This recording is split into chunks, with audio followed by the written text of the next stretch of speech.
in Grenada, during the Janet hurricane, everything was flooded and mashed down really badly. There's nothing left.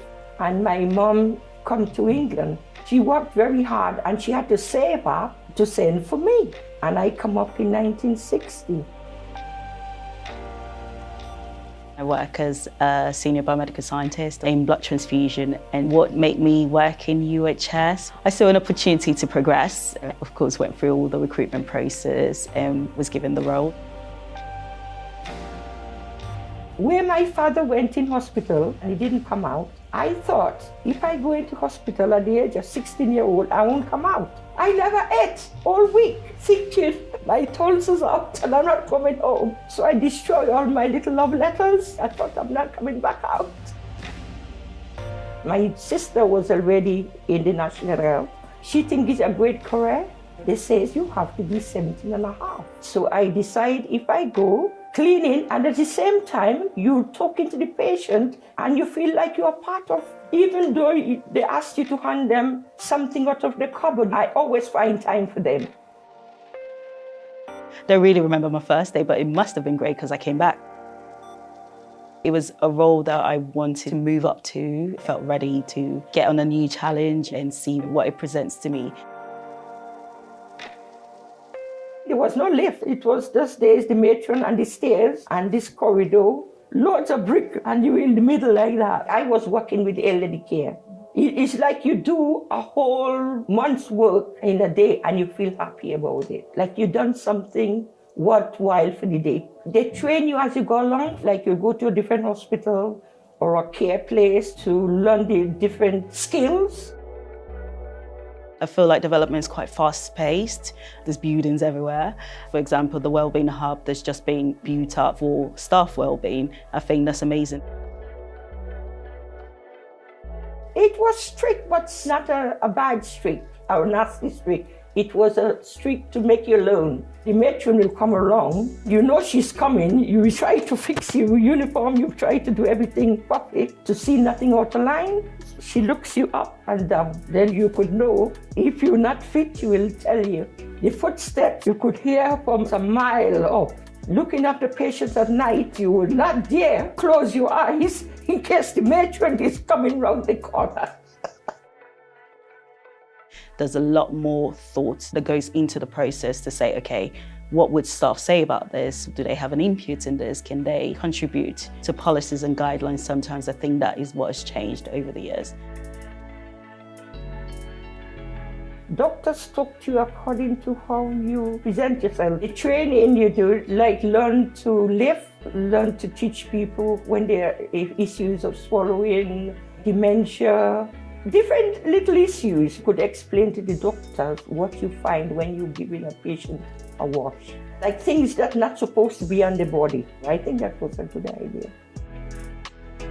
One thing I noticed within the NHS when I first started, there was a big thing about hierarchy. People were being treated or classed according to their bandings. From the start, it was something that I was not 100% up for. I would treat everyone equally, didn't really care what banding you were. I have got a mindset of respect for everyone regardless of who you are.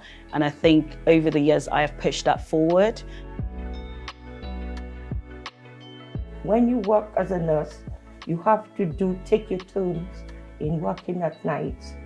One night there was a fault on 2 wards. The bell wasn't working. Could you imagine standing in the passage for 4 or 5 hours? You couldn't even close your eyes because you had to listen if any patient cry out. I just work Monday to Friday. I don't do night shifts. Other members of staff do night shifts and do weekends, and we are required to cover for 24/7. My first uniform as an auxiliary nurse was cream with white lines going through it. My mom days, they used to wear the hat, everything precise. I love that because you put on, you know you're going to do a work that you care about. I know it sounds weird, but I keep my uniform. I work in the lab. We don't wear uniforms. We have lab coats. I'm not really bothered whether I wear uniforms. The most important thing is coming dressed to work, please. The food used to be cooking in the kitchen. You could smell the food cooking, even when it comes up on the trolley. If you're elderly and you have a fresh cooked little meal, they are there for 2 weeks. Maybe that's the only good meal they had for it's nourishment. They come in like an airplane now, isn't it? Food already packed. There's quite a few options. So there's the canteen. There's also cafes around. So I think there's Costa, there's M&S Cafe, there's a Subway. Over the years, they've given people more options. If you don't want hot food, you can get sandwiches, you can get snacks if you want to, and you're not restricted to one particular food.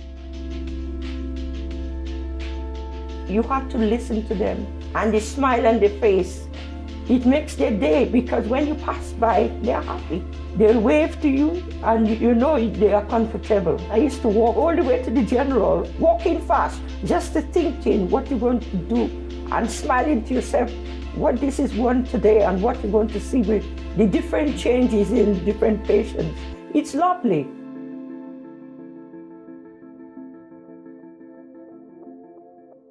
People can be themselves. We're not restricted as to what to say, as long as you're respectful in your word, you're professional in your presentation, and you can communicate clearly.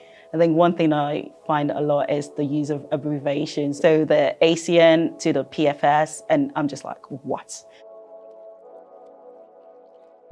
In them days, my mom said, if a porter is not around, to take the patients to the mortuary yourself. You have to do it. My mom used to tell me a lot, but it didn't put me off. The younger generation don't realize, because of the ring rush, people put in so much to the national health. They have to keep talking about it to educate the ones who is coming up now.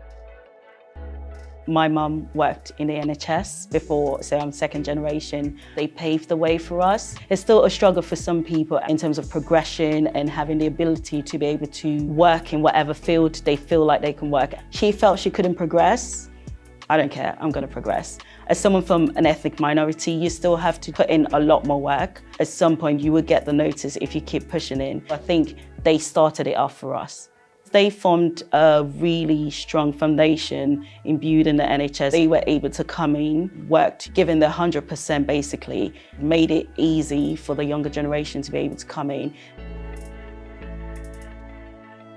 They don't have no time to stop and listen, because you've got to go to another one and another one, you know. So you love to stay and talk, but another person is calling you. My mom days, you remember, they used to have the bedpans. You had to push it underneath the patient. You had to put a sheet first, and then you had to lift the patient on it. And when they does the business, you have to take them out, empty that bedpan, clean it, and put it to sterilize. Sometimes they didn't even have sterilized. You had to wash it and turn it over.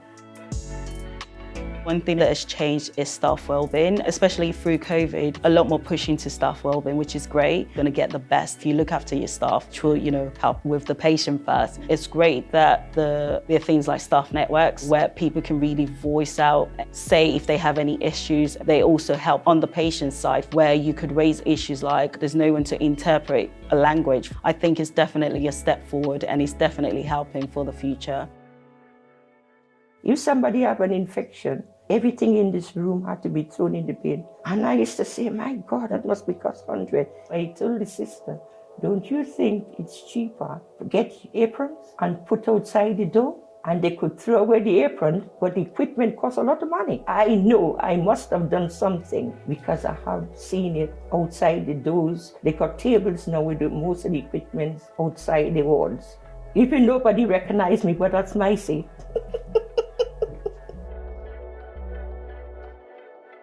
You have to write what the patients, you have to write down what signs you see, what different, and then when at the end of the day you give a report what you see different with the patient. Everything is on computer now. There's no writing, pages and pages. You just clicked on, isn't it? It's great to see technology being introduced. In the labs, for example, we've gone from a lot of manual processes to automated processes. Technology is not just within the NHS, it's everywhere. We have a higher throughput so we can run more samples. Patients are not waiting longer to have their results for doctors to see them and things like that. Accessibility from people's homes, so people can do a lot of home testing, can book for a GP from home. They don't have to drive 40 minutes to then be told to come back. People research things themselves. I mean, there's a good and bad to that, but we'll stick to the good part.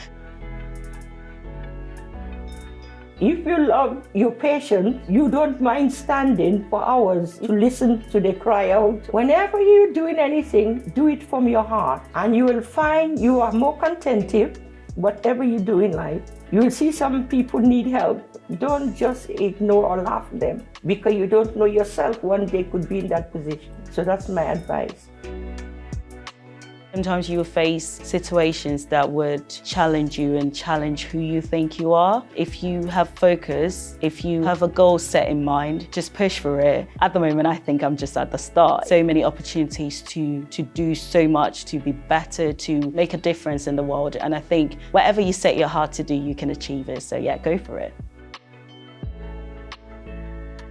To be part of the National Health Service, it's lovely. It's a rewarding, something you could always talk about, always remember, and some things you could always give people advice on, to your family, to your friends. That's a good career to go to the National Health, because you'll be always helping somebody. My granddaughter, she wants to be a doctor. She's so shy, so I pray to God that she will fulfill her dream one day. We seems to be in the field of 3 generations, isn't it, with the hospital? My mom, then me, and then my daughter. Very proud, very proud. We're one of the biggest employers in Europe. Everyone knows the NHS and they say good things about the NHS, so it's great to be part of that. There's more attention, and I think COVID brought that up, where almost every other sector or industry had to shut down, but the NHS had to go in still. Just hoping people don't forget that the NHS is important. The people who work within the NHS are important as well.